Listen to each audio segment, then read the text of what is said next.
ஆண்டவராகிய இயேசு கிறிஸ்துவின் நாமத்தினாலே சால்வேஷன் டிவி நேயர்களுக்கு எங்களது அன்பான வாழ்த்துக்கள். இந்த சிலுவையும் நமது சிந்தையும் இந்த நிகழ்ச்சியின் வாயிலாக உங்களை சந்திப்பதிலே மிகவும் மகிழ்ச்சி அடைகிறோம். நிகழ்ச்சிக்கு செல்வதற்கு முன்பதாக எங்களை நாங்கள் அறிமுகப்படுத்திக் கொள்ள விரும்புகிறோம். இந்த முகம் உங்களுக்கு ஆல்ரெடி பரிச்சயமாக இருக்கும்னு நினைக்கிறேன். எல்லா வார நாட்களிலும் விடியலை நிகழ்ச்சியின் மூலமாக உங்களை சந்தித்து கொண்டிருக்கிறேன். ஏஆர்டி திருச்சபையினுடைய போதகராக இருக்கிறேன். என்னோடு கூட இந்த நிகழ்வுக்கு வந்திருக்கிற என்னுடைய சபையின் அருமையான சகோதரர்களையும் சகோதரிகளையும் உங்களுக்கு அறிமுகப்படுத்த விரும்புகிறேன். எனது வலது பக்கத்தில் இருக்கிறது சகோதரி ஜெனிஃபர் அவர்கள். அடுத்து என்னோடு கூட வந்திருக்கக்கூடிய அன்பு சகோதரர் செல்வன், சகோதரர் மெல்வின், அவர்களுடைய துணையார் ராஜி. நாங்கள் அனைவரும் இன்றைக்கி இந்த நிகழ்வின் மூலமாக சிலுவையை குறித்து சில காரியங்களை சிந்திக்கவும் நமது சிந்தையில் ஏற்பட வேண்டிய சில மாற்றங்களை குறித்து நாம் கலந்து ஆலோசிக்கவும் நாங்கள் வந்திருக்கிறோம். முதல்ல நான் அதை ஆரம்பிக்கும் பொழுது என் பக்கத்தில் இருக்கிற சகோதரன் மெல்வின்ட்டு ஆரம்பிக்கலான்னு யோசிக்கிறேன். ஏன்னா அவர் தான் பார்த்திங்கன்னா கருப்பு சட்டையும் தாடியுமா வந்திருக்கிறாரு. ரொம்ப சோகமாக வேறு இருந்தார். காலையிலேருந்து வரும்போது கேட்டால் லெந்து நாளுங்க அப்படின்னு சொன்னார். ஏன்னா மெல்வின் நான்வெஜ்லாம் சாப்பிட்றதில்ல, கருப்பு சட்டை தாடி, ரொம்ப சோகமாக இருக்கிறீங்க போல இருக்குது. அண்ணா சோகம் இருக்குது, வருத்தம்லாம் இருக்க தான் செய்யுது. ஆமாண்ணா இன்றைக்கி புனித வெள்ளி அப்படிங்கும்போது வருத்தம் இருக்க தான் செய்யுது. ஆனால் கருப்பு சட்டைக்கும் அதுக்கும் சம்மந்தம் இல்லை. எனக்கு வேறு சட்டை இல்லை, அது ஒன்று தான் அயன் பண்ணி வச்சுருந்தாங்க, அதனால் அதை போட்டு வந்துட்டேன். மற்றபடி வருத்தம் இருக்குன்னா கண்டிப்பாக இருக்குண்ணா. ஏன்னா நம்ம இப்போ யோபு 42:2 பார்க்குறோம், எபிரேயர் 1:3 நம்ம பார்க்குறோம். அவர் ஒரு சர்வ வல்லவர், சர்வ ஞானிங்கிற பார்க்குறோம். He's powerful, he's a sovereign காடுங்கிற பார்க்குறோம். அப்புறம் ஏன் அவர் மறிக்கணும்? அவர் நினச்சிருந்தா இதை வேறு மாதிரி பிளான் பண்ணியிருந்துருக்கலாம்ல. எதுக்கு அவர் மறித்து அந்த ரட்சிப்புங்கிற ஒரு விஷயத்த அந்த உலகத்துக்கு காமிக்கணும்? இன்ஃபேக்ட் நம்ம வேதத்தில் நிறைய இடத்துல பார்க்குறோம். அவர் ஒரு எக்ஸாம்பிள் சொல்லப்போனால் லாசரு உயிரோட எழுப்புறாரு, ஜைரஸோட மகளை உயிரோட திருப்பி கொண்டு வர்றாரு. So when he has control over death அப்படின்னா அந்த சாவுக்கு மேலே அவருக்கு அந்த கண்ட்ரோல் இருக்கும்போது ஏன் அவரோட சாவையும் அவர் மாற்றிருக்கலாமே, மாற்றி போட்டுக்கலாம், இல்லை வேறு ஏதாவது பிளான் பண்ணியிருந்துருக்கலாம். எதுக்கு அவர் இறந்து, எதுக்கு மறித்து அவர் ஏன் இந்த மாதிரி இந்த இதை கொண்டு வரணும்? எனக்கு இன்னொன்று என்னென்னா, இது நான் சின்ன வயசுலேயே ஒரு சின்ன கான்ட்ரவர்சியல் மாதிரி நான் ஸ்கூல்லலாம் இருக்கும்போது இந்த கேள்வி எனக்கு கேட்கப்பட்ட கேள்வி. ஏன்னா கூட இருக்க பசங்க, ஒரு நான் பிலீவர் ஃப்ரெண்ட்ஸ்லாம் என்ன கேட்குறாங்க, நீங்கள் கடவுள் ஆண்டவர்னு சொல்கிறீங்க, ஆனால் அவரோட இறப்பு மேலேயே அவரை கண்ட்ரோல் பண்ண முடியலையே, அப்புறம் நீங்கள் எப்படி அவர் ஆண்டவர்னு சொல்கிறீங்க அப்படிங்கிற மாதிரி ஒரு கேள்வி இருக்குது. இது நம்ம நல்லா யோசிச்சு பார்த்தோன்னா, ஒரு எக்ஸாம்பிள், இப்போ நம்ம வீட்டில் ஒரு திருட்டு போச்சுன்னா என்ன பண்ணுவோம்? செல்வன் சொல்லுங்கள், உங்கள் வீட்டில் ஒரு திருட்டு போச்சுன்னா என்ன பண்ணுவீங்க? கண்டிப்பாக போலீஸ்ட்டு போய் ஒரு கம்ப்ளைண்ட் கொடுப்போம். கரெக்ட், ஆப்வியஸாக போலீஸ் ஸ்டேஷனில் போய் கம்ப்ளைண்ட் கொடுப்போம். ஆனால் ஒரு போலீஸ் ஸ்டேஷன்லேயே ஒரு திருட்டு நடந்துச்சுன்னா என்ன பண்ணுவோம்? நம்மளுக்கு அந்த நம்பிக்கையே இருக்காது இல்லை. ஸோ இப்போது நம்ம அதை பார்க்கும்போது நம்மளுக்கு அப்படி தானே அவங்களுக்கும் தோணும். அவர் கடவுள்னு சொல்லும்போது அவர் மறித்திருக்கிறாருன்னா அவரை நம்பி எப்படி ஃபாலோ பண்ண முடியும் அப்படிங்கிற ஒரு கொஸ்டின் எல்லாத்துக்கும் இருக்குது. ஸோ எனக்கு அந்த வருத்தம் தான் இருக்குது. இதுக்கு பதிலாக நம்ம வேறு ஏதாவது ஆண்டவர் பண்ணியிருக்கலாமே, எதுக்கு அவர் மறிக்கணும்? இதுதான் என்னோட கேள்வி. அண்ணே, நீங்கள் சொல்கிறது ரொம்ப லாஜிக்கலாக கரெக்டு. இப்போ போலீஸ் ஸ்டேஷன் திருட்டு அனாலஜி ரொம்ப லாஜிக்கலாக கரெக்டு. ஆனால் நீங்கள் கொஞ்சம் இதை யோசித்து பார்த்தீங்கன்னா, ஏன் தேவன் மறிக்கணுங்கிறதுக்கு கொஞ்சம் முன்னாடி இப்படி பார்க்கலாமே. இப்போது நீங்கள் சொன்ன மாதிரி நான் ஒரு உதாரணம் சொல்கிறேன். ஒரு ஜட்ஜு இருக்கிறாரு. ஒரு ஜட்ஜுக்கு எல்லா ரைட்ஸும் இருக்குது, அத்தாரிட்டி இருக்குது, தீர்ப்பு அவர் கொடுக்கறதுக்கான அதிகாரம் இருக்குது. ஆனால் ஒரு நீதி உள்ள ஜட்ஜுன்னு என்ன பண்ணுவார்?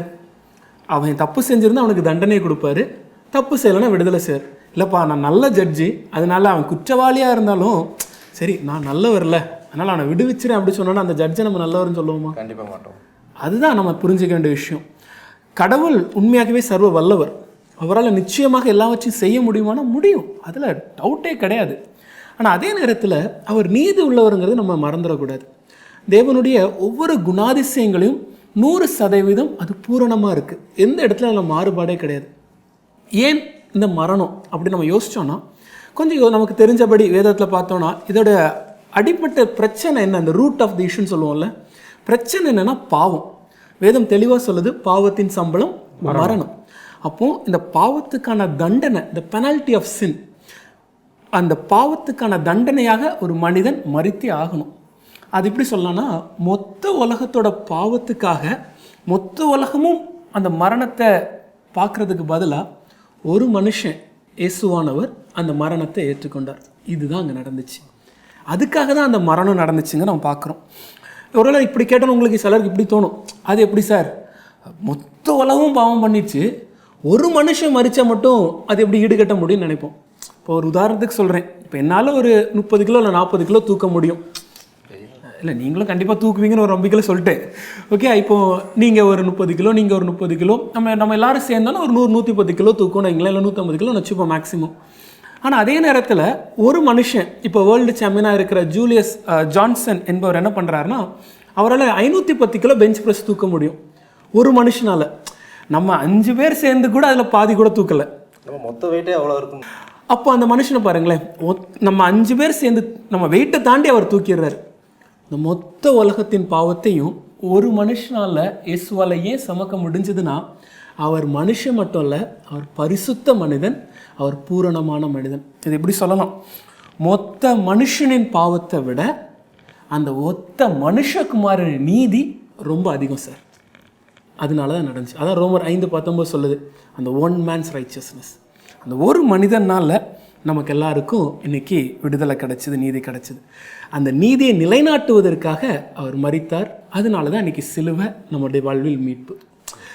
நீங்கள் அருமையாக சொன்னீங்க. ஆனால் எனக்கு இதில் இன்னொரு வித்தியாசமான ஒரு யோசனை இருக்குது. இப்போது இயேசு பாவத்துக்காக மரிக்கணுங்கிறது எனக்கு வேதத்துலேருந்து தெளிவாகவே நமக்கு புரியுது. ஆனால் அந்த மரணம்னு யோசிக்கும்போது ஏன் சிலுவை மரணம், அதுதான் எனக்கு கொஞ்சம் யோசனையாக இருக்குது. இப்போ நம்ம வேதத்தில் பார்க்குறோம்ல, இப்போ ஸ்தேவான் இருக்கிறோம், அவரும் கல்லெறிஞ்சு கொன்னாங்க, அதே போல் இயேசுவை கல்லெறிஞ்சு கொண்டு இருக்கலாமே. ஏன் இந்த கொடூரமான, ஏன் இந்த ஒரு ஷேம்ஃபுல் டெத், அவமான சின்னமான சிலுவை எதுக்கு அப்படின்னு நான் கொஞ்சம் யோசிக்கிறேன். தம்பி, நீங்கள் கேட்குற கேள்வி எனக்கு புரியுது. ஸ்தேவானும் இயேசு கிறிஸ்துவும் மரித்த விதம் வந்து கண்டிப்பாக வேறுபட்ட ஒரு விதம், ஒரு வித்தியாசம் வந்து அவங்களுடைய மரணத்தில் இருக்கிறது தான் நம்ம பார்க்குறோம். இப்போ ஸ்தேவான உதாரணத்துக்கு நீங்கள் எடுத்துக்கிட்டிங்கன்னா, ஸ்தேவானை கல்லெறிஞ்சு கொள்றாங்க. எதுக்காக? அவர் மேலே பொய்யா குற்றச்சாட்டு வந்து இவர் தேவதூஷணம் பண்ணிட்டாரு அப்படின்னு சொல்லி குற்றச்சாட்டு ஏற்படுத்தி அவரை கல்லெறிஞ்சு கொன்னுடுறாங்க. ஆனால் இயேசு கிறிஸ்துவை பார்த்தீங்கன்னா, அவரை வந்து ட்ரையலுக்கு கூட்டிட்டு வராங்க. அங்கே நிறைய பொய் சாட்சிகளை வந்து கொண்டு வராங்க. இவரை எப்படியாவது வந்து குற்றப்படுத்திடணும், குற்றம் சாட்டி கொலை பண்ணிடணும் அப்படிங்கிறதுக்காக பொய் சாட்சிகளை கொண்டு வரும்போது அங்கே எந்த ஒரு பொய் சாட்சியுமே நிற்கல. அப்படிதான் வசனம் சொல்லுது. மார்க் 14வது அதிகாரத்தில் அந்த என்டையர் ட்ரையலை நம்மளால பார்க்க முடியுது. அந்த இடத்துல சொல்லுது. அப்போ உதாரணத்துக்கு சொல்லணும்னா, அங்கே தேவாலயத்தை வந்து இடித்து 3ஆம் நாளில் வந்து நான் கட்டுவேன் அப்படின்னு சொல்றாருன்னு. இவர் சொன்னது தன்னுடைய சரீரத்தையும் தன்னுடைய டெத்தையும் குறித்து சொன்ன அந்த ஒரு ப்ராஃபஸியை வந்து அவங்க வந்து எருசலேம் தேவாலயத்தை பற்றி சொல்றாரு அப்படின்னு சொல்லி குற்றம் சாட்ட பார்க்குறாங்க. ஆனால் அந்த ஒரு சாட்சி கூட நிக்கல, அந்த பொய் சாட்சி வந்து நிக்கல அப்படின்னு நம்ம பார்க்கலாம். அதுக்கப்புறம் இயேசு கிறிஸ்து வந்து மேகங்கள் மேலே மனுஷகுமாரன் வருவார் அப்படின்னு அவருடைய செகண்ட் கமிங் பத்தி சொன்ன ஒரு காரியத்தை எடுத்துக்கிட்டு அதை வந்து குற்றம் சாட்டி, இல்லை இவர் கண்டிப்பா மரண தண்டனை தான் இவர் கொடுக்கணும் அப்படின்னு சொல்லி அவங்க அந்த பிரதான ஆசாரியர் எல்லாரும் வந்து முடிவு பண்றாங்க. அப்ப நீங்க சொன்ன மாதிரி கல்லெறிஞ்சு கூட கொலை பண்ணிருக்கலாம். ஆனா வேத வசனம் சொல்ற விதமா, வேத வசனம் வந்து என்ன சொல்லுது? மரத்தில் தூக்கப்பட்டவன் எவனும் சபிக்கப்பட்டவன் அப்படிங்கிற அந்த வேத வசனம் நிறைவேறும் விதமா இயேசு கிறிஸ்து அப்ப சிலுவையில தான் அந்த மரணம் ஏற்படணும் அப்படின்னு தேவனுடைய கருத்தை நம்மளால அங்க பார்க்க முடியுது. அந்த மரணம் வந்து மரணத்துக்கான ஒரு தீர்ப்பை வந்து யூதர்களால வந்து கண்டிப்பா கொடுக்க முடியாது. அப்ப அவரை வந்து பிலாத்துட்ட கூட்டிட்டு போறாங்க. ஏன்னா ரோம சட்டத்திட்டத்துல தான் இந்த சிலுவை மரணம் அப்படிங்கிற ஒரு விஷயத்த கொடுக்க முடியும். அங்க போயிட்டு இவர் வந்து தேவதூஷணம் பண்றாரு அப்படின்னு சொல்லியிருந்தா அந்த கேஸ் வந்து நின்று இருக்காது. அது உங்க கேஸ், நீங்களே போய் பாத்துக்கங்கன்னு சொல்லி பிலாத்து அனுப்பி இருந்திருப்பாரு. ஆனா இவங்க என்ன பண்றாங்க?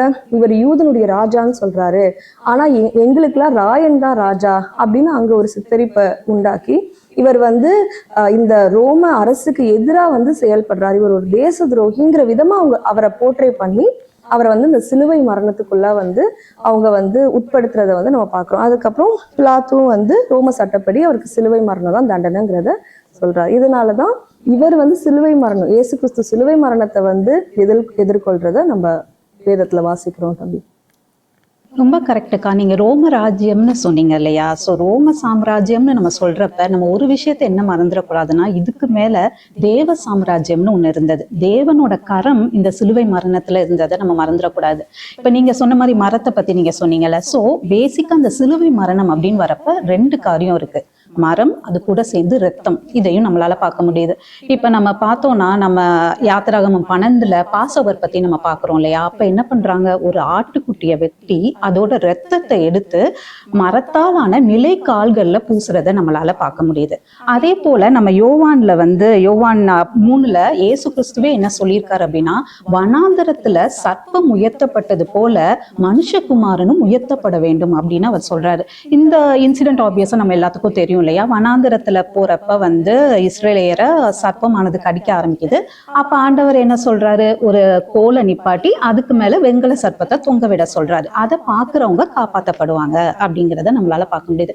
ஸோ இந்த 2 இடத்துலையும், பஸ்காலையும் சரி இந்த வனாந்தரத்திலையும் சரி, மரத்தால் ஆன ஒரு நிலைக்கால்கள், மரத்தால் ஆன கோல், இதன் மூலமா அங்க இருக்கிற ஜனங்கள் காப்பாற்றப்படுறாங்க அப்படிங்கிறத நம்ம பார்க்கிறோம். இது மரம். அடுத்து நம்ம ரத்தத்தை பற்றி நம்ம பார்க்கும்போது எபிரேயர் 9 நம்ம எழுதியிருக்கிறத நம்ம பார்க்கிறோம். ரத்த சிந்துதல் இல்லாம பாவ மன்னிப்பு கிடையாது அப்படிங்கிறத பார்க்கிறோம்.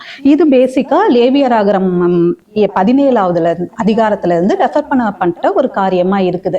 ஸோ இந்த 2 விஷயத்தையும் நம்ம எடுத்து பார்க்கும்போது சிலுவை மரணம் அப்படின்னு வரப்ப அதுக்கு 2 காரியம் தேவைப்படுது. ஒன்னு ரத்தம், இன்னொன்னு மரம். இது 2ம் கண்டிப்பா தேவையான ஒரு விஷயமா இருக்கு.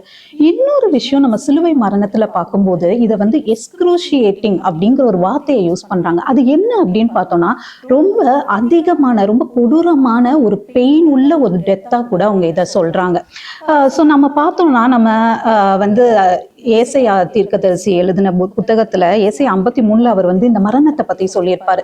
நம்ம எல்லாரும் சொல்லுவோம்ல, இயேசு கிறிஸ்துவை பத்தி சொல்லும் போது அவர் சாரோனின் ரோஜா, வெண்மையும் சிவப்புமானவர், 10,000 பேரில் சிறந்தவர் அப்படின்னு அவர் அழகை பத்தி சொல்ற காரியங்கள் நிறைய இருக்கு.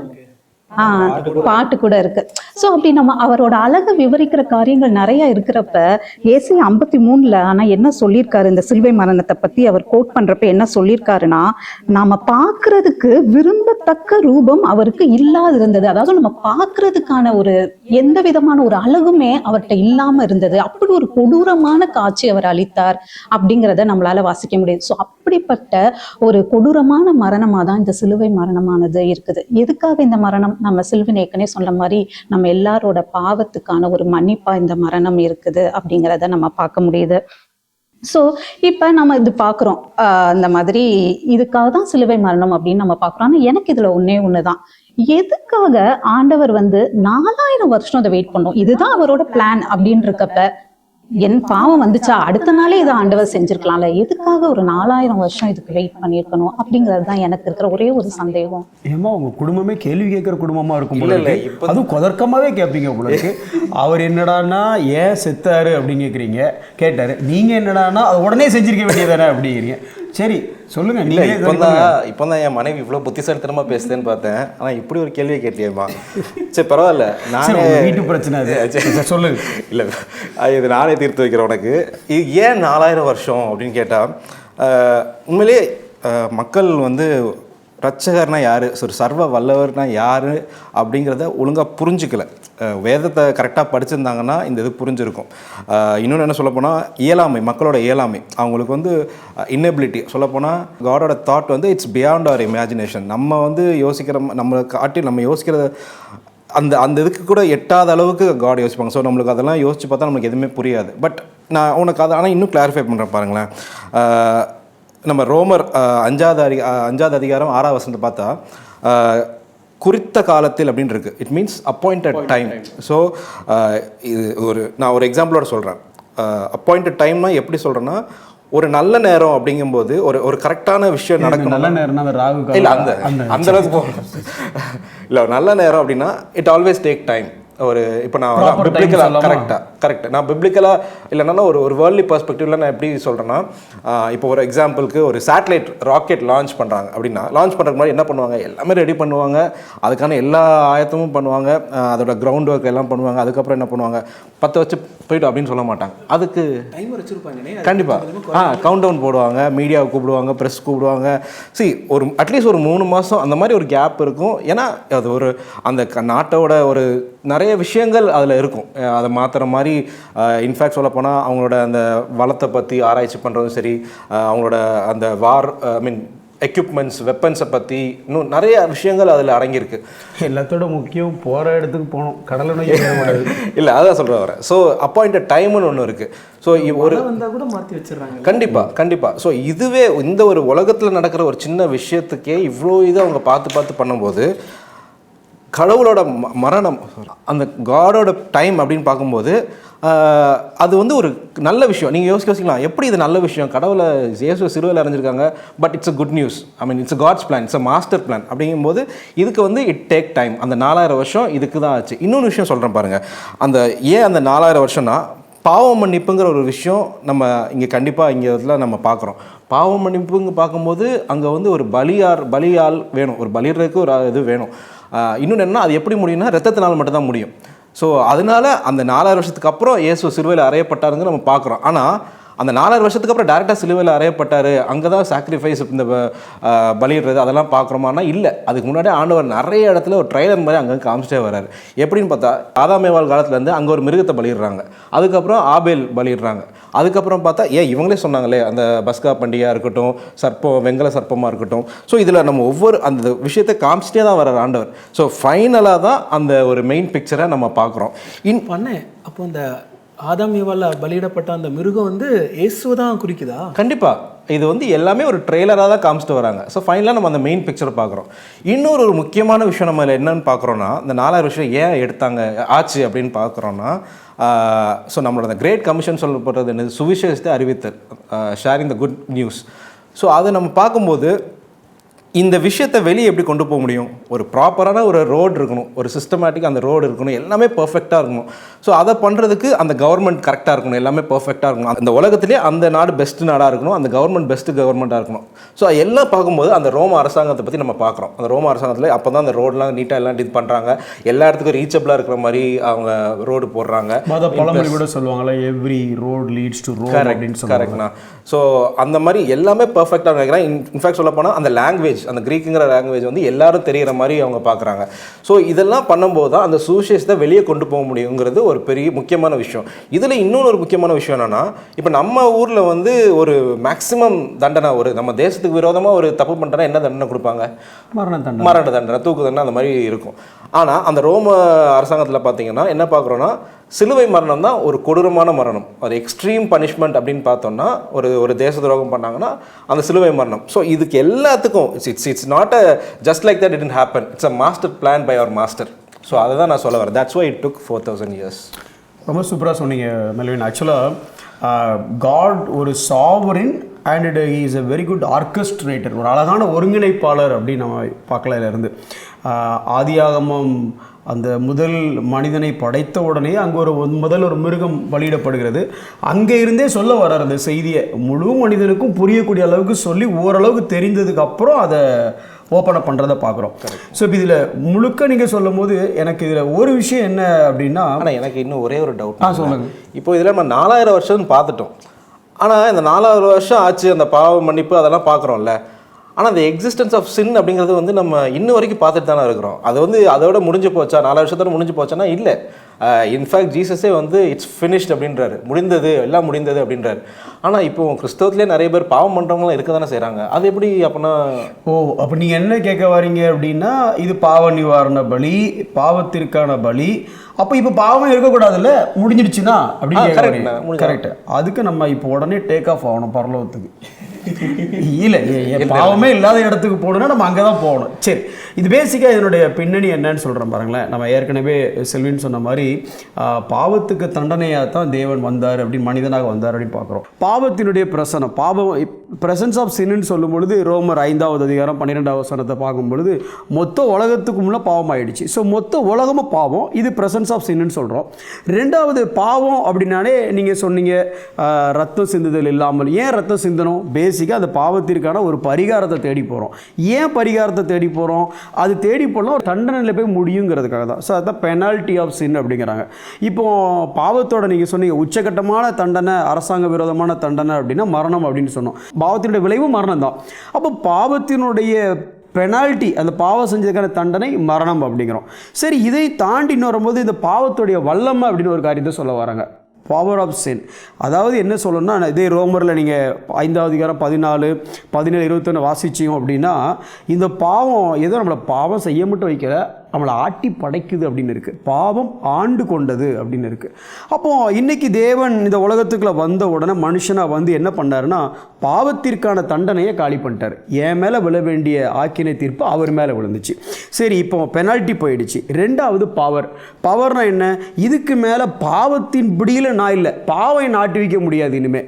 அதான் ரொம்ப சிம்பிளாக சொல்ல போனால், இப்போ ஒரு பாம்பு இருக்குது, அது ஒரு நாகப்பாம்பாக இருக்கட்டும், விஷப்பாம்பாக இருக்கட்டும். இப்போ அதே ஒருத்தர் தலையை நசுக்கிட்டாங்கன்னு வச்சுக்கிட்டிங்களா, பல்ல பிடுங்கிட்டாங்கன்னா, பாம்பை கண்ட உடனே ஒரு ஷிவரிங் எனக்கு இருக்குது, உண்மைதான். ஆனால் அந்த பாம்பை நான் ஒன்றும் செய்ய முடியாது, விஷத்தை பிடிங்கியாச்சு. ஸோ இப்போ இது பெனால்ட்டி ஆஃப் சின்னும் போயிடுச்சு, பவர் ஆஃப் சின்னும் போயிடுச்சு. ஆனால் என்னென்னா, ப்ரெசன்ஸ் ஆஃப் சின் அப்படிங்கிறது இருக்குது. ஸோ இந்த பாம்பு இருக்குது, ஆனால் இருந்தாலும் அதுக்கு என் மேலே வல்லமே இல்லை, அவ்வளோதான், நல்லிஃபைட். ஸோ நம்ம இந்த ப்ரெசன்ஸ் ஆஃப் சின்லேருந்து வெளியில் போனோம் அப்படின்னா, வெளியில் போகணும். அதாவது ஒன்று அவர் வரணும், இல்லை நம்ம அங்கே போகணும். அங்கே வந்து பாவத்தினுடைய சாயலே கிடையாது. ஆனால் நீங்கள் இதை யோசிச்சு பார்த்தீங்கன்னா, இதுக்கு நம்ம மரணம், இப்போ நம்ம பொதுவாக நம்ம பேசும்போது எல்லாமே எதை பற்றி பேசுகிறோம் அப்படின்னா, இயேசு சிலுவையில் மரணம் அடைஞ்சதை மட்டும்தான் பேசுகிறோம். ஆனால் மரணம் பரியந்தமும் அவர் கீழ்ப்படிந்தவராகி அப்படின்னு வசனத்தில் வாசிக்கிறோம். அப்போ முன்னே வாசித்தோம் அப்படின்னா, தொடர்ந்து கீழ்ப்படிந்தார். அதாவது இட் காஸ்ட் ஸோ மச். ஏதோ நம்ம சிலுவை மட்டும் பார்க்குறோம், ஆனால் யோசிச்சு பாருங்கள், பிரமாணத்தை எல்லாத்தையுமே நிறைவேற்றினார்னு வேதம் சொல்லுது. அப்போ ஆரம்பம் முதல் கீழ்ப்படிந்தவராக இருக்கிறார். என்ன சொல்கிறீங்க செல்வன் நீங்கள்? இந்த கீழ்ப்படிதல் அப்படி யோசிக்கும்போது, இயேசுவின் கீழ்ப்படிதல் ரொம்ப வித்தியாசமான ஒரு கோணமாக இருக்குது. அதில் குறிப்பாக எபிரேயாக்கியோன் இதை குறித்து எழுதும்போது, எபிரேயர் 5:8 இப்படி எழுதுகிறாங்க, அவர் பட்ட பாடுகளினாலே கீழ்ப்படிதலை கற்றுக்கொண்டுன்னு இருக்கு. அந்த வார்த்தை தான் அவன் யோசிக்க வைக்க வேண்டிய வார்த்தை. அவர் ஏன் சார் கற்றுக்கொள்ளணும்? நிச்சயமான நீங்கள் யோசிக்கும்போது, அவர் யார்? அவர் தேவன். தேவனுக்கு மேலே யாராவது இருக்காங்களா? இல்லை, யாருமே இல்லை. அப்போ அவர் யாருக்கு கீழ்ப்படிய முடியும்? அவர் யாருக்கும் கீழ்ப்படிய அவசியமே இல்லை, எல்லாமே அவருக்கு கீழ்ப்படியணும். நிச்சயமா அவருக்கு மேலே யாரும் இல்லை. இன்னொன்று சொல்ல போனால் வேறு சொல்லுவார், பூரணர்னு சொல்லுது. பர்ஃபெக்ட். அப்போ பர்ஃபெக்டாக இருக்கிற ஒருத்தர் இன்னும் எதையாவது ஒன்று ஆட் பண்ண முடியுமா அதுக்கு மேலே? இல்லையா, இம்பர்ஃபெக்டாக இருந்தால் தான் சொன்னதுக்கு கீழ்ப்படி பர்ஃபெக்ட் ஆகணும். கண்டிப்பாக. அப்போ அவர் பர்ஃபெக்டாக இருக்கிறாரு, அவருக்கு மேலே யாருமே இல்லை. அப்போ கீழ்ப்படிதற்கான அவசியமோ இல்லை வாய்ப்போ அங்கே இல்லவே இல்லை. நம்ம கீழ்ப்படிதல் கற்றுக்கொண்டார்னு அவருக்கு எதோ தெரியாமல் இருந்துச்சு, இப்போ அவர் தெரிஞ்சுக்கிட்டாரு அப்படி நம்ம நினைக்கிறோம். ஆனால் வேதம் அதை அவங்க எழுதலை. வேதம் என்ன சொல்ல வருதுன்னா, நித்தியமாகவே எட்டர்னலாக அவர் கீழ்ப்படிதல்னா என்னன்னு அவருக்கு தெரியும். இன்னும் யோசிச்சு பாருங்களேன், கீழ்ப்படிதல் நமக்கு எங்கேருந்து தெரிய வந்துச்சு? நம்மளுடைய எல்லா நல்ல குணங்களும் தேவனிடத்துல பண்ணியிருக்கோம். ஸோ நம்ம அவருடைய சாயல படைக்கப்பட்டிருக்கோம். அப்போ அங்கேருந்து நம்ம கீழ்ப்படிதல்லாம் என்னென்னு அவருக்கு தெரியும். அவர் மனிதனாக இந்த உலகத்தில் வாழும்போது கீழ்ப்படிதலை என்னன்னு செய்து காண்பித்தார். அவர் கீழ்ப்படிதலாம் தெரியும், இங்கே அதை செஞ்சு நமக்கு முன்னாடி காமிச்சார். நம்ம பொதுவாக இந்த தேவன் யோசிக்கும்போது, நம்முடைய தேவன் திரித்துவ தேவன், பிதாவாகிய தேவன், குமாரனாகிய தேவன், பரிசுத்த ஆவியாகிய தேவன். அந்த திரித்துவத்தில் பார்த்தீங்கன்னா அவங்களுக்கு உள்ள ஒரு பர்ஃபெக்ட் ஹார்மோனி இருக்கும். ஒருவருக்கு ஒரு இசைந்து ஒருவருடைய காரியங்களில் ரொம்ப தெளிவாக அந்த ரோல்ஸ் அண்ட் ரெஸ்பான்சிபிலிட்டிஸ் அவங்க பண்ணுறதை பார்க்க முடியும். அங்கே கூட அந்த கீழ்ப்படிதலுக்கான ஒரு தேவை அங்கே இல்லை. ஆனால் அதே திரித்துவத்தில் 2ஆம் நபராகிய மனுஷகுமாரன் இந்த உலகத்தில் வாழும்போது யோசிச்சு பாருங்களேன், தன்னுடைய பிதாவாக்கு எப்படி கீழ்ப்படிஞ்சாரு? கெத்செமனே தோட்டம், நம்ம எல்லாருமே ஏதோ ஒரு நேரம் இந்த ஜெபத்தை பண்ணியிருப்போம், ஆண்டவரே என் சித்தம் இல்லை உங்கள் சித்தம். ஆனால் அதில் ஒரே நிமிஷம், அதில் எப்படி ஜெபம் பண்ணோன்னா, என் சித்தம் இல்லை உங்கள் சித்தம் தான், ஆனால் என் சித்தம் தான் வேணும். அதான் முக்கியம். ஏன்னா என் சித்தப்படி தந்தால் நான் நன்றி சொல்லுவேன், ஒருவேளை உங்கள் சித்தப்படி தந்துட்டீங்கன்னா கொஞ்சம் கடுப்பாக தான் இருக்குது. ஏன் ஆண்டவரின் கேள்வி வேற கேட்போம். ஆனால் அந்த ஜெபத்தை எப்படி பண்ணிடுறோம். ஆனால் அந்த ஜெபத்தை எங்கேருந்து கற்றுக்கிட்டோம்? நம்முடைய இயேசுவில் தான் கற்றுக்கிட்டோம். அங்கே கூட பாருங்க, அவர் கீழ்ப்படிந்தார், தன்னுடைய பிதாவின் சித்தத்திற்கு கீழ்ப்படிந்தார். அப்போ கீழ்ப்படிதலுக்கு ஒரு மாதிரி நமக்கு முன்பாக இந்த இயேசு இருக்கிறத நம்ம பார்க்குறோம். இன்னும் யோசிச்சு பார்த்தோன்னா, முதல் தோட்டம் ஏதேன் தோட்டத்தில் மனிதன் விழுந்து போனதுக்கு காரணம் கீழ்ப்படியாமை. ஆனால் அதே இதை கெத்செமனே தோட்டத்தில் இயேசு கீழ்ப்படிந்து அதை வெற்றி சிறந்தார். ஆட்டோலே எழுதி வைக்கலாம் சார். ஸோ எங்கே மனிதன் விழுந்தானோ அதே காரியத்தை இயேசு சிலுவையிலையும் கெத்செமனே தோட்டத்திலையும் செஞ்சு நமக்கு ஒரு மாதிரியை காமிச்சார். ஆமென். ஆமென். ஸோ இதுதான் அந்த கெத்செமனே தோட்டத்தில் இருக்கக்கூடிய ஒரு அற்புதமான அந்த கீழ்ப்படிதலில் எனக்கு பார்க்கும்போது ஆண்டவரில் அவர் அற்புதமான ஒரு கீழ்ப்படுதுங்கிறத நான் கற்றுக்கொண்டேன். இந்த கீழ்ப்படிதல் அப்படிங்கிற காரியத்தை ஆண்டவர்கிட்ட நம்ம கற்றுக்கொள்ளணும் அப்படின்னு நீங்கள் சொன்னீங்க செல்வேன், அது ரொம்ப மிக சரியான ஒரு காரியம். ஆனால் இதை நம்ம கற்றுக்கொண்ட மிகப்பெரிய விஷயம் குட் ஃப்ரைடே என்ன தெரியுமா? சோகமாக இருக்கிறது. ஆமாம், இதை குட் ஃப்ரைடேன்னு சொல்லிடுவோம். ஆனால் அது குட் ஃப்ரைடே இல்லை, இது பொதுவாக சேட் ஃப்ரைடே. என்னைக்காவது குட் ஃப்ரைடே யாராவது மட்டன் பிரியாணி போட்டு பார்த்துருக்கோமா? நம்ம சாப்பிடவே மாட்டோம். இன்னும் சொல்லப்போனால் எங்கள் ஏரியா பக்கம் எந்த ஊர்னு கேட்டுறாதீங்க உடனே. எங்கள் ஏரியா பக்கம் நாங்கள் எந்த கல்யாணமோ இல்லை இந்த வீடு பால்காய்ப்போ, இன்னும் சொல்லப்போனால் எந்த நல்ல சுப காரியங்களும் செய்ய மாட்டோம். ஏன் அப்படின்னா இது என்ன டேஸ்? ஆஹா, அது உங்களுக்கு இது துக்க காலம். இப்போ துக்கமாக தான் இருக்கணும். ஆனால் எனக்கு இதில் இப்போ அதான் இந்த துக்க காலம் போது எனக்கு இல்லை பெரிய காலம். என்ன பெரிய சந்தேகம் என்ன அப்படின்னா, ஏன் சார் அது இந்த 40 நாள் அப்படின்னு சொல்லி. அப்போ அதுக்கும் ஒரு சில வேதத்தில் பார்க்கும் பொழுது ஆரம்பத்திலிருந்தே பார்த்தோன்னு வச்சுடுங்களேன். நோவா காலத்தில் மழை பெஞ்சது 40 நாள். மோசே மலை மேலே ஏறினது அங்கே இருந்தது ஒரு 40 நாள். நம்ம ஐயா எலியா நடந்து போனது ஒரு 40 நாள். இயேசு சுவாமி உபவாசம் இருந்தது சோதிக்கப்படுற அந்த காலம், அதுவும் 40 நாள். அதை இன்னும் கொஞ்சம் தாண்டி வந்தோம் அப்படின்னா இயேசு அந்த அசென்ஷன் அந்த டைம், அந்த மரித்து அப்புறம் எல்லாத்துக்கும் தரிசனமான அந்த காலங்கள் 40. ஒருவேளை இந்த 40 எடுத்து 40 ஆக்கிட்டோமா, இல்லை இந்த 40 நாள் துக்கமாக இருக்கணுங்கிறத வேற யாராவது நமக்கு கற்றுக் கொடுத்தாங்களா? என்ன சரி, நீங்கள் என்ன நினைக்கிறீங்க அதை பற்றி? நீங்க சொல்றது சரிதாங்க. ஆமா, இந்த 40 நாளுங்கிற இந்த வேதத்துல இருக்கிற இந்த 40 நாட்களை அடையாளமா வச்சுதான் ஒரு 1700 வருடங்களுக்கு முன்பாக 325 கிபி 1700 வருடத்துக்கு முன்னே நம்ம குட் ஃப்ரைடே துக்க நாள்லாம் கிடையாது, வாய்ப்பு இல்லைன்னு நினைக்கிறேன். ஏன்னா இவங்க டிஃபைன் பண்ணாங்கன்னா சொல்லுங்க, ஒழுங்குபடுத்துறாங்க. சொல்லுங்க. 40 நாட்களுக்கு இந்த ஈஸ்டர் பண்டிகைக்கு 40 நாட்கள் முன்பாக அவங்க வந்து லென்தன் காலங்கள் அப்படின்னு இதை வந்து நிர்ணயிக்கிறாங்க. எங்க நிர்ணயிக்கிறாங்கன்னா துருக்கி நாட்டுல நிசையா அப்படிங்கிற ஒரு இடத்துல நிசையா சங்கம் கூடி, நம்ம கூட எல்லாரும் தெரிஞ்சிருப்போம் நிசையா விசுவாச பிரமாணம் நம்ம சபைகள்ல நம்ம சொல்றோம்ல, வானத்தை அது கரெக்ட். அந்த நிசையா சங்கத்துல தான் வந்து முடிவெடுக்கிறாங்க 40 நாட்கள் வந்து உபவாசம் பண்ணணும் அப்படின்னு. அதுவும் ஸ்பெசிஃபிக்கா யாரு அப்படின்னா, புதிதா இயேசுவ ரட்சகராக ஏற்றுக்கொண்டாங்கல்ல அவங்க வந்து தங்களுடைய பாவங்களை அறிக்கையிட்டு தங்களை வந்து சுய பரிசோதனை செஞ்சு இந்த 40 நாட்கள் வந்து அவங்க அனுசரிச்சு அதுக்கப்புறம் உயிர்த்தெழுந்த பண்டிகை வந்து கொண்டாடணும் அப்படிங்கிற ஒரு முறைமையை வந்து அவங்க ஃபர்ஸ்ட் கொண்டு வராங்க அந்த 325 கிபி 325ல. ஆனா அதுக்கப்புறம் பாத்தீங்கன்னா நிறைய டிஃப்ரெண்ட் டினாமினேஷன்ஸ்ல வேற வேற இடங்கள்ல சர்ச்சஸ்லாம் வந்து அவங்களுக்கு ஏற்றாற் போல இந்த 40 நாட்களை வந்து அவங்க மாற்றிக்கிறாங்க. சுருக்கமா சொல்லணும்னா இந்த 40 நாட்களுடைய மெயினான பங்கு வந்து என்னன்னா, நம்மள சுய பரிசோதனை செய்யணும், நம்மளுடைய பாவங்களை வந்து நம்ம சிந்திச்சு பார்த்து நம்ம இன்னும் கடவுளோட எப்படி ஐக்கியப்படலாம் அப்படிங்கிறதெல்லாம் யோசிச்சு சுயத்தை வெறுத்து தேவனை பற்றி இன்னும் அதிகமா தியானிக்கிற ஒரு காலமா தான் இந்த 40 நாட்கள் இந்த லெந்து காலத்துல இருக்கு அப்படின்னு நான் யோசிக்கிறேன். அப்போ இந்த 40 நாள் வந்து இப்படிப்பட்ட நிறைய காரியங்களுக்காக தான் உருவாக்குனாங்கன்னு அக்கா சொல்லி தான் நான் தெரிஞ்சுக்கிட்டேன். ஏன் சொல்லுங்க, உங்களுக்கு புரியல? சுய வெறுப்புன்னு அவங்க சொன்னாங்கல்ல. ஆமாம், நாமளும் வெறுத்துக்கிறோம் சுயமாக. கலர் சட்டை போட மாட்டோம், கருப்பு சட்டை போட்டுப்போம். நம்ம ஐயா மெல்லின கூட பாருங்க ஷேவ் பண்ணல, ஏன்னா சுயத்தை வெறுத்து இருக்காரு அவரு. நான்வெஜ் சாப்பிட மாட்டோம். சொல்லுங்க. இது மாத்திரம் இல்லைண்ணே, எங்கள் ஏரியாலாம் நீங்கள் வந்தீங்கன்னா அந்த 40 நாள் நாங்கள் வேற லெவலில் இருப்போம். எப்படின்னா அந்த 40 நாள் நீங்கள் சொன்னீங்கல்ல நல்ல காரியம் நடக்காது, அது கூட பரவாயில்ல, வீட்டில் கூட ஒரு நல்லதாட்டு ஒரு சிக்கனோ ஒரு மட்டனோ நாக்கு ருசியா முட்டையை கூட கண்ணில் காமிக்க மாட்டாங்க. சுயவெறுப்பு கேட்டால் அப்படி சொல்லிக்கிறோம். இல்லை இன்னொரு வேலை இருக்குது, அந்த 40 நாள் முடிஞ்ச உடனே நம்ம புனித வெள்ளி ஆராதனை இருக்கும். அன்னைக்கு நிச்சயமாகவே வீட்டில் கண்டிப்பாக கஞ்சி தான். கஞ்சியா? பழைய கஞ்சியா? பழைய கஞ்சியில் அந்த ஏதோ பண்ணுறதுக்கு செய்வாங்க. அது ஏன்னு கேட்டால் சொல்லுவாங்க, பொதுவாக இந்த மரித்த யாரோ ஒருத்தர் வீட்டில் இறந்துட்டாங்கன்னா வீட்டில் என்ன வைப்போம்? அந்த இறந்த வீட்டில் கஞ்சி கொடுப்பாங்களே அந்த கஞ்சி.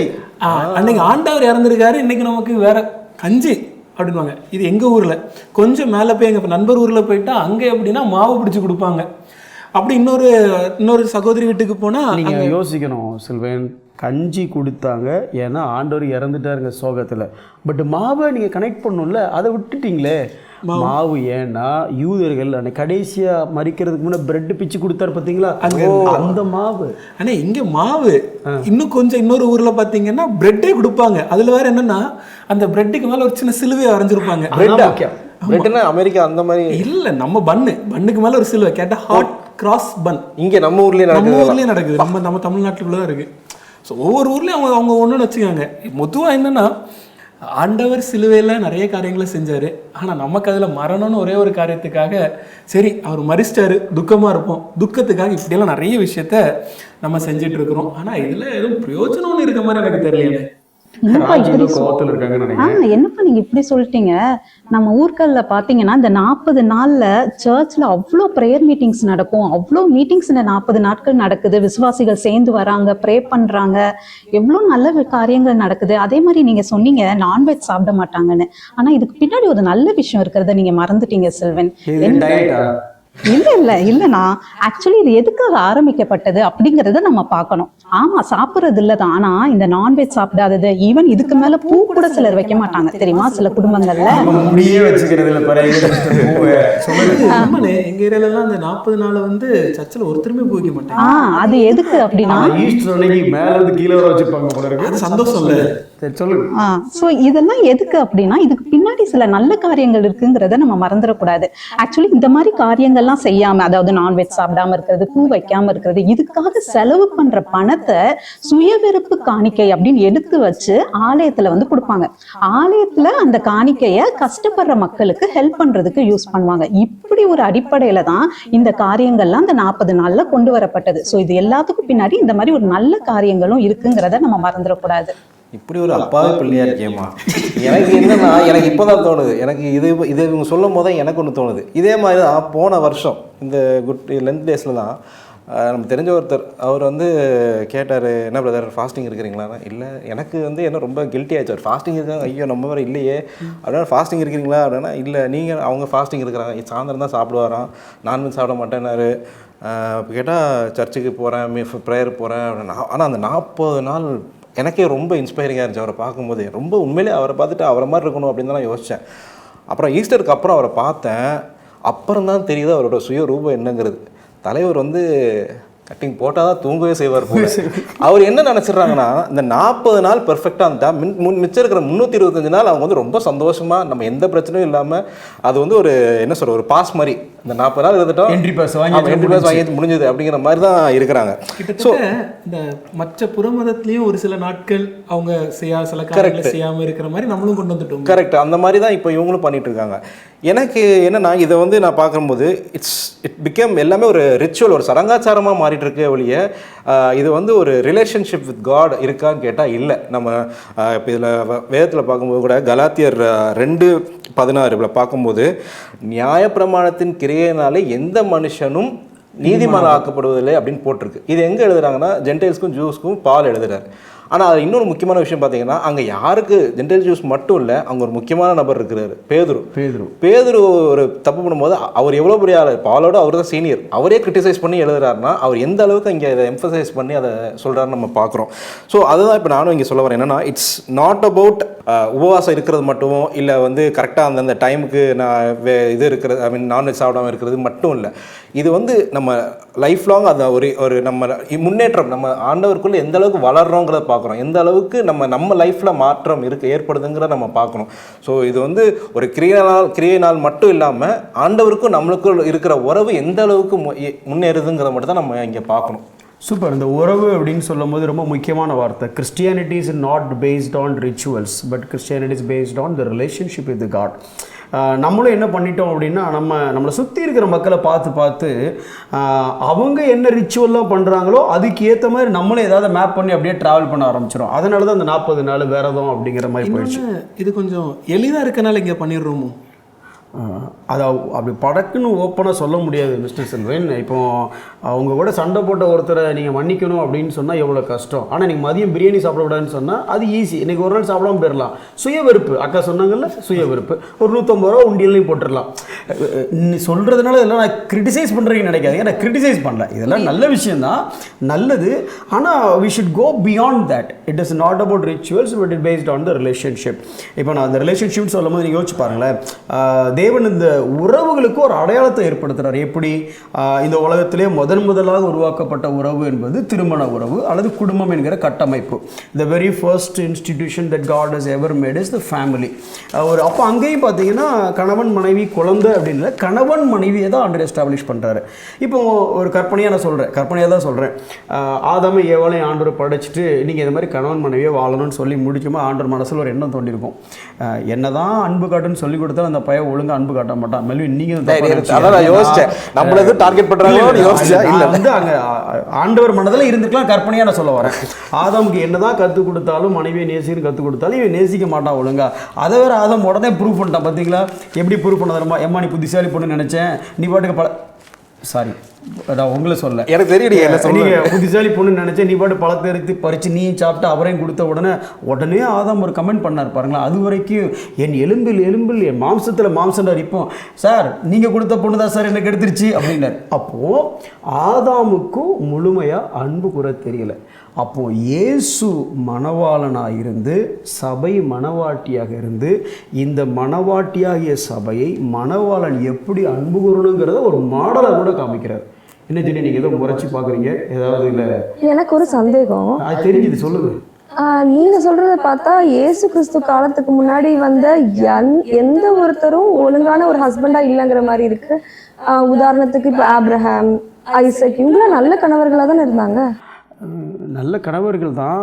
அந்த நல்ல கணவர் ஏன் அவரோட மனைவியை சிஸ்டர்னு சொன்னார்? சிஸ்டர் ஆமாம் காப்பாற்றிக்க தானே.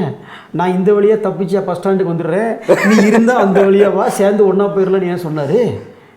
அதனால் நான் அதாவது அவங்க மோசமானவங்க நான் சொல்ல வரல.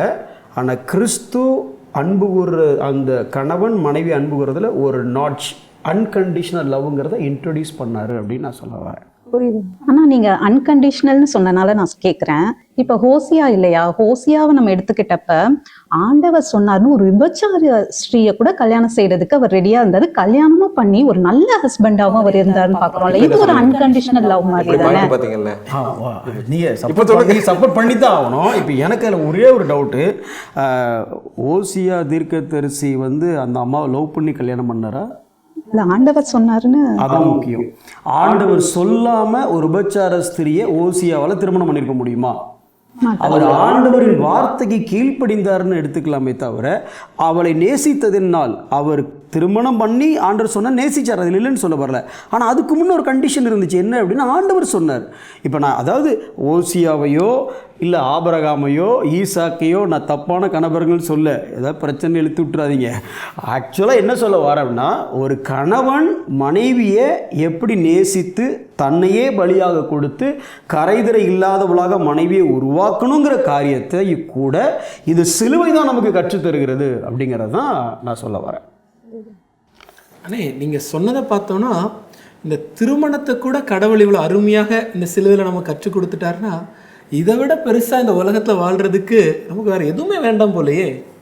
கண்டிப்பாக அதாவது எந்த உறவுக்கும் எல்லாவற்றுக்கும் அடிப்படை அன்கண்டிஷனல் லவ். அந்த லவ்வையும் கூட இந்த சிலுவையின் மூலமாக தேவன் நமக்கு கற்றுக் கொடுத்துருக்கிறார். இதை விட பெருசாக இந்த உலகத்தில் வாழ்கிறதுக்கு எதுவுமே வேணாம் இல்லைன்னா அப்படி சொல்லிட முடியாதுல்ல செல்வன். இதை விட பெருசா ஒரு காரியம் இருக்கு, நான் சொல்றேன் கேளுங்களேன்.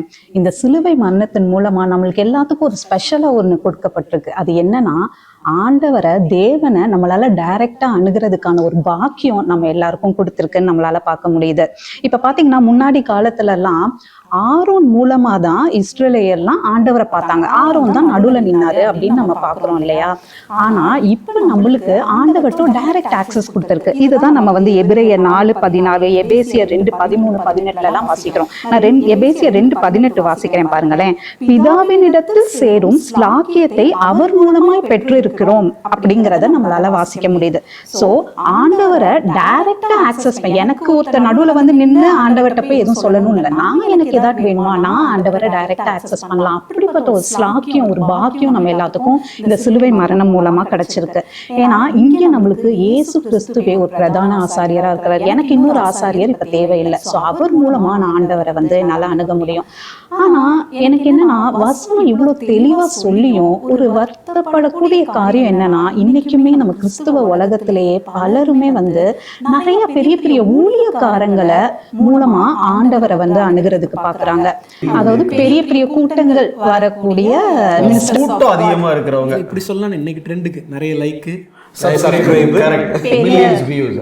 பெரிய லைன் கட்டி நிக்கிறது, அவங்க நம்ம தலைமையில கை வச்சு ப்ரே பண்ணிட மாட்டாங்களா, நம்மளுக்காக அவங்க ஆண்டவர்கிட்ட பேசிட மாட்டாங்களா. முக்கியமான விஷயம் என்னன்னா, கொரியர் எல்லாம் கூட என்ன வெயிட் பண்ணிட்டு இருக்காங்க, ஜப என்ன பிரேயர் ஆயிலுக்காக வெயிட் பண்ணிட்டு இருக்காங்க.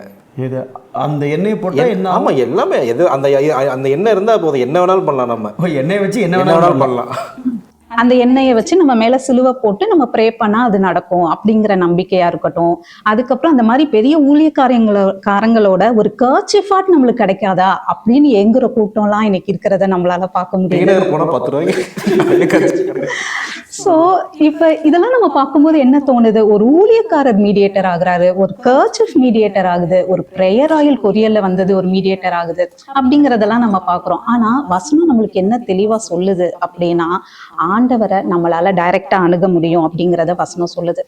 ஒருவேளை எனக்கு என்ன டவுட்னா, நம்ம மனசாட்சியில ஒரு சாட்டிஸ்ஃபேக்ஷன், இந்த மாதிரி கிரியைகள்லாம் செய்யறதுனால மனசாட்சியில ஒரு சாட்டிஸ்ஃபேக்ஷன் கிடைக்கணுங்கிறதுக்காக இந்த மாதிரிலாம் செய்றீங்களோ? நீங்க அவங்களை கேட்டீங்களா? கோச்சுக்காதீங்க, பட் நீங்க யோசிச்சு பாருங்க. மனசாட்சின்னு சொன்னீங்கல்ல சிஸ்டர், நான் மனசாட்சின்னா என்னங்கிறத சொல்றேன். நம்ம என்ன செய்யணும் அப்படிங்கிறத முதல்ல நமக்கு சொல்றதும் அந்த மனசாட்சி தான். நம்ம அந்த காரியத்தை செஞ்சதுக்கு அப்புறமா நம்ம சரியா செஞ்சோமா இல்ல அதை தவறா செஞ்சோமான்னு நம்மளை நிறுத்து பார்க்கறதும் நம்மளோட மனசாட்சி தான்.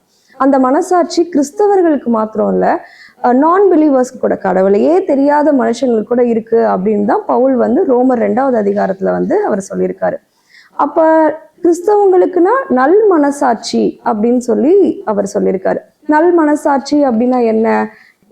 ஒரு மனுஷன் அந்த நல் மனசாட்சி உடையவனா இருந்து, அதாவது தேவனை ஏற்றுக்கொண்டதுக்கு அப்புறமா நல் மனசாட்சி உடையவனா இருந்தான்னா, வேத வசனமும் தேவனுடைய அந்த ஸ்பிரிட் ஆவியானவரும் வந்து அவனை கவர்ன் பண்ணியிருப்பாங்க, அவனை ஆளுகை செஞ்சிருப்பாங்க. அப்படிப்பட்ட அந்த மனசாட்சியை உடைய ஒரு மனுஷன் வந்து நல் மனசாட்சியை உடையவனா இருக்கான். அப்ப நம்ம எல்லாரும் நல் மனசாட்சி உடையவர்களா தான் இருக்கோம் இல்லையா? அந்த நல் மனசாட்சி நமக்கு கிடைச்சது எவ்வளவு பெரிய பாக்கியம் அப்படிங்கிறதுக்கு ஒரு உதாரணம் சொல்றேன் பாருங்க. ஆதாம் ஏவாள் தப்பு பண்ணாங்க. அவங்க வந்து அந்த பழத்தை வந்து ஏவாள் சாப்பிட்டாங்க, ஆதாம் சாப்பிட்டாங்க, விழுந்து போனாங்க. இது நமக்கு தெரியும். அப்படி அந்த இன்சிடென்ட் நடந்ததுக்கு அப்புறமா ஒரு பெரிய பிரச்சனை வந்துச்சு. என்ன பிரச்சனைனா, ஒரு குற்ற உணர்ச்சி. அந்த குற்ற உணர்ச்சி வந்ததுனால தேவனுக்கும் மனிதருக்கும் இடையே இருந்த அந்த ஒரு ரிலேஷன்ஷிப் வந்து பாதிக்கப்பட்டது. அதே மாதிரி மனிதர்களுக்கு இடையே ரிலேஷன்ஷிப் வந்து பாதிக்கப்பட்டது. அந்த குற்ற உணர்ச்சியை வந்து மிருக பலிகளால சரி செய்ய முடியல. அதுக்கப்புறம் அவங்க விருத்த சேதனம் இல்ல அவங்களுக்கு இருந்த எல்லா விதமான பண்டிகை இல்ல அந்த கலாச்சார பின்னணியில அவங்க செஞ்ச எந்த ஒரு காரியமுமே அந்த குற்ற உணர்வை வந்து அவங்க கிட்ட இருந்து எடுத்து போடவே முடியாம தான் இருந்துச்சு. அப்படி அந்த குற்ற உணர்வோடய அவங்க வாழ்ந்துட்டு இருந்த போதுதான் இயேசு கிறிஸ்துவின் ரத்தம் இந்த எல்லா கிரியைகளார நம்மளை வந்து சுத்திகரிச்சு நம்மளை வந்து அந்த மனசாட்சியை சுத்திகரிக்குது அப்படின்னு சொல்லிட்டு எபிரேய ஆக்கியோன் வந்து எழுதுறத நம்ம பார்க்குறோம். அப்ப இன்னைக்கும் இந்த காலகட்டத்திலையும் எவ்வளவுதான் டெக்னாலஜி வந்து அட்வான்ஸ் ஆயிருந்தாலும் நம்ம பண்ற எந்த ஒரு கிரியையுமே வந்து நம்மளை சுத்திகரிக்க முடியல, நம்மளுடைய மனசாட்சி வந்து குற்றமற்ற இருக்க பண்ண முடியல. அப்ப நம்ம கிடைச்ச ஒரு பெரிய பிளெஸிங் வந்து the blood of Jesus Christ. இயேசு கிறிஸ்துவின் ரத்தம் தான் இன்னைக்கு நமக்கு ஒரு சந்தோஷமா ஒரு சமாதானத்தோட நம்மளுடைய மனசாட்சி இருக்கிறதுக்கு, ஒரு நல்ல மனசாட்சியோட நம்ம இருக்கிறதுக்கு ஒரு காரணமா இருக்கு அப்படின்னு தான் நம்ம பார்க்குறோம். இந்த மனசாட்சி குறித்து ரொம்ப தெளிவாக நீங்கள் சொன்னீங்கக்கா. உண்மையாகவே நம்ம மனசாட்சி தேவனுடைய வார்த்தையினாலையும் பரிசுத்த ஆவியானவராலையும் ஆளுகை செய்யப்பட்டிருந்துச்சுன்னா நாம் தேவனுக்காக வாழ மட்டும் இல்லை, நம்முடைய தேவனுக்காக மரிப்பதற்கும் நாம் எப்போவுமே ஆயத்தமாக இருப்போம். அது ரொம்ப ரொம்ப முக்கியம். இன்றைக்கி இயேசு நம்மளை கூடும்போது சீஷர்கள் தான் அழைக்கிறாருன்னு வேதம் சொல்லுது. ஆனால் இந்த சீஷர்களுக்கு தேவன் ஒரு அழைப்பையும் இந்த வேதத்துலேயும் நம்ம கொடுத்துறாரு. ஒரு 4 விதமான காரியத்தை இயேசு சொல்கிறத நம்ம பார்க்குறோம். இந்த வசனத்தை நம்ம அதிகமாக யோசிக்கிறது இல்லை, பட் அது ரொம்ப முக்கியமான ஒரு வசனம். முதலாவது சொல்லும்போது, என்னை பின்பற்றி வரக்கூடிய ஒரு மனுஷனுக்கு தேவன் சொல்கிற காரியம் தன்னைத்தான் வெறுக்க வேண்டும். 2வது தன் சிலுவையை சுமக்கணும்னு சொல்கிறார். 3வது ரொம்ப முக்கியம், அது எப்போல்லாம் நான் சுமக்கணும்னா ஏதோ ஞாயிற்றுக்கிழமை மாத்திரமோ இல்லை இது மாதிரி பண்டிகை நாட்களோ இல்லை 40 நாட்களோ இல்லை, அனுதினமும் நான் சுமக்கணும். அதை தொடர்ந்து அவரை பின்பற்றி நான் வாழணும். இதுதான் தேவன் நமக்கு வைத்திருக்கிற ஒரு அழைப்பு. இந்த சிலுவையை நான் சுமப்பதற்கு எனக்கு ஒரு பெஸ்ட் எக்ஸாம்பிள் யாருன்னு கேட்டால் அது ஜீசஸ் தான். ஏன்னா எனக்கு முன்னாடி தன் சிலுவையை அவர் சுமந்து எனக்கு ஒரு மாதிரியை சூப்பராக வச்சுட்டு போயிட்டார். அதை நான் பார்த்து அதன்படி நான் வாழ்கிறது ரொம்ப ரொம்ப முக்கியம். ஒருவேளை இயேசு மரிக்கலைன்னா இன்றைக்கி எனக்கு ஒரு சிலுவை சுமக்கிற ஒரு வாழ்க்கை வாழ்வதற்கு, சிலுவை சுமந்து மரிப்பதற்கு ஒரு அர்த்தமே இல்லாமல் போயிடும். இன்றைக்கி நான் சிலுவை ஏன் சுமக்கிறேன், இன்றைக்கி நான் சிலுவைக்கு ஏற்ற ஒரு வாழ்க்கையை நான் வாழ்கிறேன்னா எனக்கு முன்னாடி அவர் சுமந்தார். அது ரொம்ப ரொம்ப முக்கியம். எனக்கு கொஞ்சம் யோசிச்சு பாருங்களேன். நிறைய மதங்களில் அவங்களுடைய மதத்துக்காக, மத நம்பிக்கைக்காக உயிரை விடுறாங்க. ஒரு சிலர் கோட்பாடுகளுக்காக, கொள்கைகளுக்காக, அரசியல் தலைவர்களுக்காக உயிரை விடுறதை பார்க்குறோம். காதலுக்காக கூட உயிரை ரொம்ப முக்கியம். அது அன்புன்னு சொல்லுவோம், அதில் ஸ்பெசிஃபிக்காக சொன்னால் லவ்வுக்காக கூட உயிரை அன்னைக்கு விடுறதுக்கு நம்ம நிறைய பேர் இருக்காங்க. ஆனால் இவர்களும் உயிரை விடுறாங்க.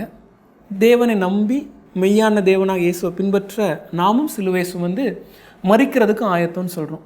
ஆனால் கொஞ்சம் யோசித்து பார்த்தோன்னா, அற்பமான இந்த காரியங்களுக்காக, அற்பமான மத நம்பிக்கை, அற்பமான கொள்கை கோட்பாடுகளுக்காகவே ஒருத்தன் தான் உயிரை விடுறதுக்கு தயாராக இருக்கும்போது, அற்புதமான தேவனை பின்பற்ற நீங்களும் நானும் அவருடைய சமூகத்தில் நம்ம வாழ்க்கையை அர்ப்பணம் செய்கிறது எவ்வளவு நல்லதில்லை?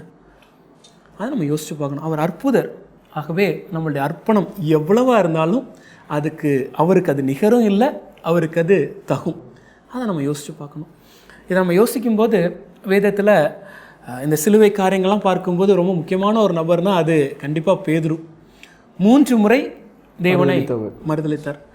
மரிப்பதற்கு ஆயத்தம்னு தைரியமாக சொன்னவர், ஆனால் அந்த சூழ்நிலை வரும்போது மறுதலித்தார். ஆனால் அதே பேதுருடைய வாழ்க்கையில் சிலுவைக்கு பின்னாடி ஒரு விஷயம் நடந்துச்சு. 3 முறை மறுதலித்தார் உண்மைதான், ஆனால் அதே பேதுரு தைரியமாக இயேசுவுக்காக வாழ்ந்தார். அனுதினம் சிலுவையை சுமந்தார். சிலுவை சுமக்கிறதுனா ஒரு நாள் இல்லை, தினம் என் சுயத்துக்கு மறித்து சிலுவை சுமந்து நான் வாழணும். அதை செய்தார். சுவிசேஷத்தை பிரசங்கித்தார். கடைசியில் அவரை சிலுவையில் அறையக்கூடிய நாட்கள், அவரை பிடிச்சு அறையப்போது வரும்போது சொன்னார்ல, என் எஜமான மாதிரி என்ன சிலுவையில் அறையாதீங்க, அதுக்கு எனக்கு தகுதி இல்லைன்னு சொல்லிட்டு தலைகீழாக அவரை சிலுவையில் அறைஞ்சாங்க. இன்றைக்கி நம்மளும் புனித வழியை அனுசரிக்கிறோம், பின்பற்றுறதை பற்றி பேசுகிறோம், சிலுவை சுமக்கிறத குறித்து தியானிக்கிறோம், நம்ம சிந்தனையில் மாற்றத்தை வேணுங்கிறத யோசிக்கிறோம். ஆனால் இந்த மாதிரி தேவனுக்காக நான் எந்த சூழ்நிலையிலும் வாழ்வேன், தேவைப்பட்டால் என் தேவனுக்காக என் வாழ்க்கையையும் நான் கொடுப்பேன் அப்படிங்கிற ஒரு நிலைமைக்கு, ஒரு சிந்தனைக்குள்ளே நாம் வரணுங்கிறது ரொம்ப முக்கியம் நான் நினைக்கிறேன். ரொம்ப அருமையாக சொன்னீங்க செல்வன். எனக்கு அருமையான சகோதர சகோதரிகளே, இந்த நிகழ்வை இதுவரைக்கும் நீங்கள் பார்த்துட்டு இருந்திருப்பீங்க. சில காரியங்களை நாங்கள் வேடிக்கையாக சொன்னாலும் அது உங்கள் மனதை புண்படுத்துவத நோக்கத்தோடு நாங்கள் சொல்லலை. பட் இன்றைக்கி கிறிஸ்துவ சமுதாயம் சில காரியங்களை கொஞ்சம் சீரியஸாகவே சீர்தூக்கி பார்க்க வேண்டிய இடத்துல நம்ம இருக்கிறோம். கொஞ்சம் இந்த நம்ம டிஸ்கஸ் பண்ண காரியத்தை நீங்கள் யோசிச்சு பார்த்தீங்க அப்படின்னா, மரணத்தையே ஜெயித்தவர் அல்லது ஜீவாதிபதி அவர் ஏன் மரிக்கணும்? அவருக்கு அது தேவையா அப்படின்னா, அப்பேற்பட்ட ஒரு ஸ்தானத்துக்கு அவர் தன்னை இறங்கி வந்து அந்த காரியத்தை செஞ்சதை பார்க்குறோம். சரி, அப்படியே மரித்தவர் ஏன் சிலுவைங்கிற ஒரு இன்னும் சொல்லப்போனால் நிர்வாணமான, ஒரு கோரமான, ஒரு அவமானமான ஒரு மரணத்தை ஏன் தேர்ந்தெடுக்கணும்? அதுவும் நம்ம காரணத்தை பார்த்தோம், அந்த பாவம் அப்படிங்கிறது. சரி, அதை செஞ்சாலும் உடனே செஞ்சுருக்க வேண்டியது தானே? இல்லை, ஒரு அனாதியான ஞானத்தை பார்க்குறோம்ல. தொடர்ந்து வேதத்தில் ஒவ்வொரு பக்கத்துலேயும் நம்ம கிறிஸ்துவை பார்க்க முடியும் அப்படின்னு சொல்கிறாங்க. அந்த அளவுக்கு ஒரு அனாதியான ஞானத்தில் கொண்டு வந்து எல்லாருக்கும் புரிய வச்சு, இன்னும் கல்ச்சுரலி, இன்னும் சொல்லப்போனால் அந்த லீகலி எல்லா காரியமும் சரியானபடி நடக்கிற மாதிரி கொண்டு வந்து அதுக்கப்புறம் அந்த காரியத்தை அவர் செஞ்சாருங்கிறத நம்ம பார்த்தோம். சரி, இந்த மரணத்தின் மூலமாக நமக்கு என்ன கிடைச்சிது அப்படின்னு பார்த்தோன்னா, உறவு என்ன ஆச்சு, மனசாட்சி என்னாச்சு, எல்லாத்துக்கும் மேலே தேவனோடு இருக்கக்கூடிய இந்த டைரக்ட் ஆக்சஸ், ராஜி சொன்னாங்கல்ல, அது ஒரு மிகப்பெரிய ஒரு உன்னதமான காரியத்தை தேவன் நமக்கு இந்த மரணத்தின் மூலமாக நமக்கு கொடுத்தார். இப்படி இந்த சிலுவை பல காரியங்களை நமக்கு கொடுத்துருக்கும் பொழுது நம்ம சிந்தை எப்படி இருக்குங்கிறது தான் முக்கியம். நாம் இன்றைக்கி என்ன பண்ணிட்டோம்னா, கொஞ்சம் சீப்பாக்கிட்டோமோ, இந்த உபவாசம் தவறல்ல, இந்த காலகட்டத்தில் கொஞ்சம் பக்தி விருத்திக்கு ஏதுவான காரியங்களை செய்வதும் தவறல்ல, நிச்சயமாக நல்லது தான். ஆனால் இன்னும் கொஞ்சம் நம்மளோட ஸ்கேலை கொஞ்சம் இன்க்ரீஸ் பண்ணணும்னு நினைக்கிறேன். இன்னும் கொஞ்சம் நம்ம we have to bring our bench mark up. கொஞ்சம் யோசிச்சு பாருங்களேன், இந்த ரட்சிப்புன்னு வரும் பொழுது தேவன் நம்மளை நீதிமான் ஆக்கிட்டார், ஒரு செகண்டில் அது நடந்துடுச்சு. ஆனால் நம்ம குடும்பம் நம்மளை நீதிமான்னு சொல்லுமா? நம்ம பக்கத்து வீட்டுக்காரங்க நம்மளை நீதிமான்னு சொல்லுவாங்களா? மேபி இந்த 40 நாள் சொல்லுவாங்க. மேபி இந்த 40 நாள் நம்ம குடும்பத்தில் எல்லாருமே பார்த்தீங்க அப்படின்னா ஒரு வித பக்தி பரவசத்தோடய நம்ம இருக்கிறத நம்ம பார்க்க முடியும். ஆனால் அனுதின வாழ்க்கையில் என்னை சுற்றி பார்க்கிற மக்கள் நீதிமான்னு சொல்லுவாங்களா? பரலோகம் நீதிமான் என்று சொன்ன ஒருவனை இந்த பூலோகம் அல்லது அவனோட குடும்பம் நீதிமான் என்று சொல்லுவான். இதை தான் நம்ம சாங்டிஃபிகேஷன் அப்படின்னு சொல்கிறோம். எப்படி நம்ம மெல்வின் கேட்டரில் பாவமே இல்லாத ஒரு உலகம் வராதா, அதை நோக்கி தான் பயணிச்சுட்டு இருக்கிறோம். இந்த உலகத்தில் 2 விஷயம் நம்ம யாருக்குமே தெரியாது. ஒன்று, நம்மளுடைய மரணம் எப்போது என்று. 2, எப்போது இயேசு கிறிஸ்து வருவார் என்று. ஆனால் இந்த இடைப்பட்ட காலத்தில் நமக்கு கொடுக்கப்பட்டிருக்கிற மிகப்பெரிய பொறுப்பு என்ன அப்படின்னா நம்மளுடைய சாங்டிஃபிகேஷன்.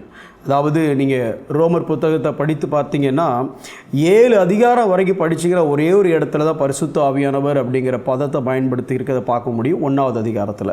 ஆனால் 8வது அதிகாரத்தில் மட்டும் குறைந்தபட்சம் 20 முறைக்கு மேலாக பரிசுத்த ஆவியானவரை பற்றி அங்கே பவுல் குறிப்பிடுகிறார். எதற்கு? வரங்களுக்கா? இல்லை வேறு எதுக்கு? ஒரு அற்புத அடையாளங்களுக்கா? இல்லை. அந்த இடத்துல பரிசுத்தமாகுதலை குறித்து பவுல் இங்கே எழுதுகிறார்.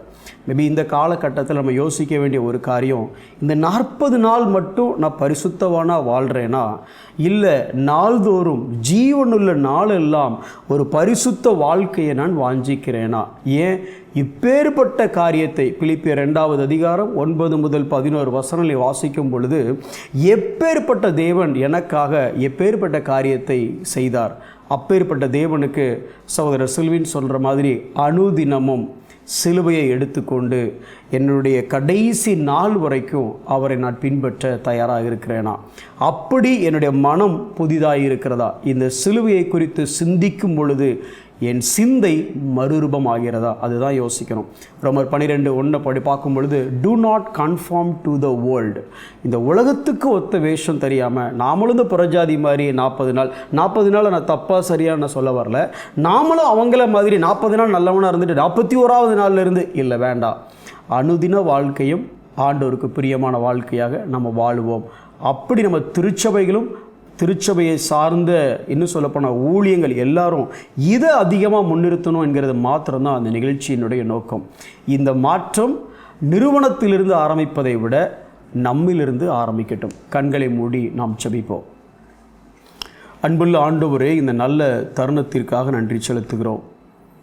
சிலுவையும் நமது சிந்தையும், இந்த சிலுவையை குறித்து ஆண்டவரே எங்களுடைய புரிதல் சரியாகவும் அந்த புரிதல் சரியாவதினால் எங்கள் சிந்தையும் சீர்படவும் எங்களை நாங்கள் அர்ப்பணிக்கிறோம். பரிசுத்த ஆவியானவரே, உம்மாலும் உம்முடைய வார்த்தையினாலும் எங்கள் மனசாட்சி ஆளப்படட்டும். ஆண்டவரே, நீர் சிலுவையை சுமந்து எங்களுக்கு முன்மாதிரியை வைத்து போனதினால் உம்மை எங்களுடைய கண்களுக்கு முன்பதாக நிறுத்தி உம்மை போல் இந்த உலகத்தில் ஆண்டவரே ஒரு தாக்கத்தை ஏற்படுத்தக்கூடிய ஒரு வாழ்க்கை வாழ்ந்து உமது நாமத்திற்கு மகிமையுண்டாக, புசித்தாலும் குடித்தாலும் எதை செய்தாலும் எங்கள் தேவனுடைய நாமத்தின் மகிமைக்காக நாங்கள் செய்யக்கூடிய கிருபையை எங்களுக்கு தந்து வழி நடத்தும். ஆண்டவராகிய இயேசு கிறிஸ்துவின் நாமத்தில் நாங்கள் ஜெபிக்கிறோம் எங்கள் ஜீவனுள்ள நல்ல பிதாவே, ஆமென். நன்றி, வணக்கம்.